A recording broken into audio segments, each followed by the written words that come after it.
आमे प्रथमे सर्वप्रथमे cockroach party Odisha यार भित्तिप्रस्तर स्थापन कलु एवं ओडिशा यार उद्घाटन कलु एवं यार कारण एवं यार उद्देश्य आपण मानकु वर्तमान कुआजिबो।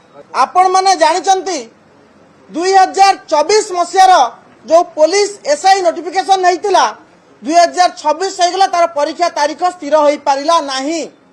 एवं प्रथमे आमे कहया पई चाहूचु पुलिस एसआई परीक्षार अपेक्षा रे राज्य रे प्राय 156,000 कॉकरोच अपेक्षा करिसंती। पुलिस एसआई परीक्षा देवा पई आमे जो मानकु मेधावी कहूचु आपन भाषा रे कॉकरोच आमे मध्ये आज स्वीकार करूचु गर्व अनुभव करचु कॉकरोच भाव रे राज्य रे पुलिस एसआई परीक्षा देवा पई 156,000 कॉकरोच अपेक्षा करिसंती। एवं जीआरएस ग्राम रोजगार सेवक राज्य रे पाखा पाखी 2 लाख रु ऊर्ध्व कॉकरोच जीआरएस फॉर्म पकैकी नियुक्ति पई अपेक्षा करिसंती। एवं एसएसबी अध्यापक राज्य रे एसएसबी अध्यापक पद पई आवेदन करी पाखा पाखी 80,000 रु ऊर्ध्व कॉकरोच राज्य रे अपेक्षा करिसंती एसएसबी अध्यापक हेबा पई। एवं कांस्टेबल आसाई माने आपण जानिले आश्चर्य हेबे पाखा पाखी 3 लाख रु ऊर्ध्व कॉकरोच जो माने कांस्टेबल हेबे से माने मध्य दीर्घ 4 वर्ष हेलानी अपेक्षा करिसंती। तांकर संख्या होची कॉकरोच संख्या पाखा पाखी 4 लाख रु ऊर्ध्व।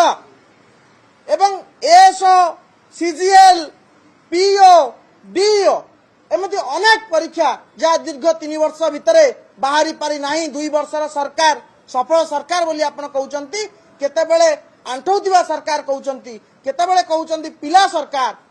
एई 2 वर्ष सरकार रे एई जो एसओ सीजीएल पीओ डीओ एमती अनेक सरकारी नियुक्ति पद अछि जोउति पई पाखा पाखी 10 लाख रु ऊर्ध्व कॉकरोच अपेक्षा करिसंती परीक्षा देवा पई। आमे आपण को जणे रखिया पई चाहूचु आज कॉकरोच पार्टी ओडिशा एवं स्टूडेंट अगेंस्ट करप्शन नेतृत्व रे ए सरकार को चेतावनी दिया जाउची।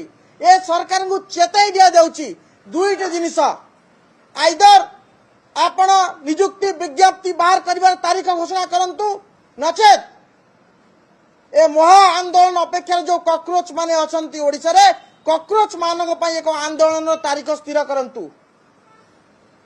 आपण देखिचंती जेउ बळी भाव रे कांथरे कॉकरोच माने चढ़ी जानती आम युवा पीढ़ी माने सेही बळी भाव रे विधानसभा कांथ पर चढ़िया पई छनछन होउचंती। आम युवा पीढ़ी माने अपेक्षा करिचंती केउ बळी भाव रे चढ़ी के विधानसभा भीतर को पळै जिवे केउ बळी भाव रे सेक्रेटरीट भीतर को पळैबे एवं केउ बळी भाव रे मुख्यमंत्री को बासभवन भीतर कॉकरोच पशि जिवे।